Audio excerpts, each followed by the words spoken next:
Is Russia now choking Ukraine's last safe cargo gateway to Europe, as the Black Sea siege tightens around the country's most important supply routes?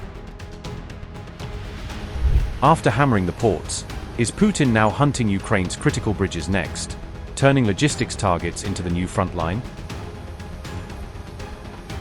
Has Russia's new Black Sea attack battered Ukraine's strategic bridge to a NATO nation, threatening the road link that carries vital cross-border cargo? With no air defenses and no safe routes left, is Russia now turning up the pressure on Kiev from every direction at once? Ukraine's critical supply routes came under fire as Russia tightened its Black Sea siege, pushing the logistics war into a more dangerous phase. Russia reportedly damaged Ukraine's strategic Zatoka Bridge during strikes on August 3rd, according to unconfirmed reports from the region. The bridge links Romania to Ukraine and supports critical cross-border cargo movement, making it one of the region's most sensitive transport arteries. It is to be noted that the Ukrainian officials had not confirmed the damage in the initial reports. The Zatoka Bridge connects Romania with Ukraine's Odesa region, giving it strategic importance far beyond its physical size. It is a key route for cargo entering Ukraine by land, especially when maritime options are under threat. It also serves as an alternative to Black Sea commercial shipping, which has become increasingly risky during the war. The bridge supports logistics through Romanian ports, linking sea and land transport into a single supply chain. Its capacity is lower than major Ukrainian seaports, but it remains vital when larger routes are disrupted.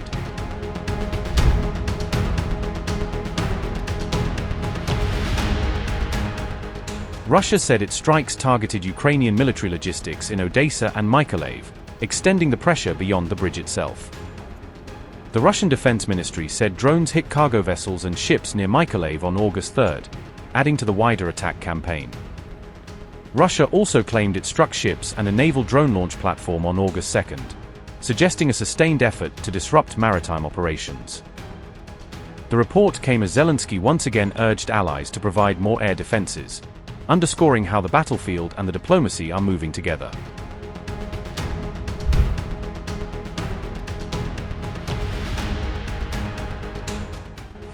Volodymyr Zelensky renewed his plea for Western air defenses after the deadly Russian barrage, warning that Ukraine urgently needs more protection. The president warned that Russia's attacks were exposing Ukraine's shortage of Patriot interceptors, leaving the sky dangerously vulnerable. His plea came just hours after Trump backed away from letting Ukraine build Patriot missiles, deepening the uncertainty around future supplies. Mr. President, on Ukraine, you said the other day that you're not sure about whether to grant Ukraine the Patriot missile license that had been discussed. Do you want to see more from Zelensky before you take that action? Well, it's a big step. Look, we have the greatest weapons in the world. We have the greatest drones in the world. People don't know that. We have the greatest weaponry in the world. We have, in the case of President Zelensky, he'd like to have some Patriots. He'd like to have some Tomahawks, which are, lethal, one offensive, one defensive.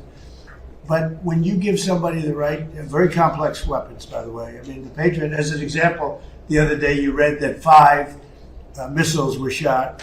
They were going 8,600 miles an hour. Think of it, 8,600. Now a car, if you go 60, it gets to be a little faster. If you go 100, 8,600 miles an hour, and they were big missiles. And they were shot at Jordan, and our guys were there. Bing, bing, bing, bing, bing. 5. Bing, bing, bing, bing, bing. Right? I don't want to be biting. I had to be very careful. That would have been a great sound bite. Right? There were 5 missiles, and we shot all 5 down before they got close. Nobody else has that capacity. These weapons are incredible. We have to be very careful about letting somebody build them.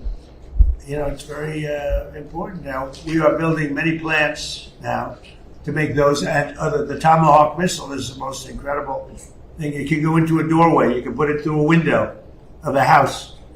Nobody's ever seen anything like it. You have to be very judicious, but you have to be very careful. Now, we have not agreed to that. We're talking about it. But it's a hard thing to give away that kind of technology. And I don't think this would ever happen. But, those people that you give that technology, they can someday turn on you. That is possible. If you look at war, It's happened a couple of times over the years, right? So we have to be very careful. I mean, we guard that. We have the greatest military in the world, but we have the greatest weapons in the world. Now we have to make them a little bit faster because we've given a lot away. You know, President Biden, unfortunately, gave a lot away to Ukraine, and so did I. I mean, I gave them the javelins, the tank busters. Without the javelins, that war would have been a one-day war. It would have been over. They wiped out the tanks going up to Kiev when they got stuck in the mud. They had a general that decided to go through the mud instead of going up the highway where they were going very nicely. It would have been over. But no, I gave them the javelins. The javelins are unbelievably. We have the greatest weapons in the world. We have to be very careful about giving out the secrets to those weapons. And they're not, you can't copy them. It's a little like NVIDIA. They have a chip. They say you cannot copy it. The complexity is so great you cannot. You know, most things you copy. China's known for it, other countries, we do something, and I guess we copy also. But most things you can copy pretty easily. There's a chip that they made, their ultimate chip, and they always have the ultimate chip. And I say, well, why doesn't somebody copy it? Because they can't, the complexity. They can't copy our weapons. We have the greatest weapons in the world, many of them. Those are just two or three that I mentioned, but you cannot copy them, so we have to be very careful. That shift marked a sharp change from Trump's NATO summit remarks supporting local production, leaving Kiev with even more questions about Washington's next move. Zelensky warned that Patriot systems are needed here and now, not left sitting in warehouses while Russian missiles keep falling. Zelensky said, and I quote, "Overnight, the Russians launched 35 missiles at Ukraine, including 27 ballistic missiles, as well as 185 attack drones of various types. Kiev was the primary target, but strikes also hit the Dnipro, Sumy, Kharkiv, and Poltava regions. Only one ballistic missile was intercepted, simply because there are no interceptors for the Patriot systems. And it is this shortage of ballistic missile interceptors that only encourages Russia to launch such attacks that take human lives. It is critical that partners hear that these capabilities are needed not somewhere in stockpiles for hypothetical scenarios, but here and now, to contain and stop the Russian war in Ukraine. Every package of ballistic missile interceptors saves the lives of our people, and every night without them results in more casualties." Unquote.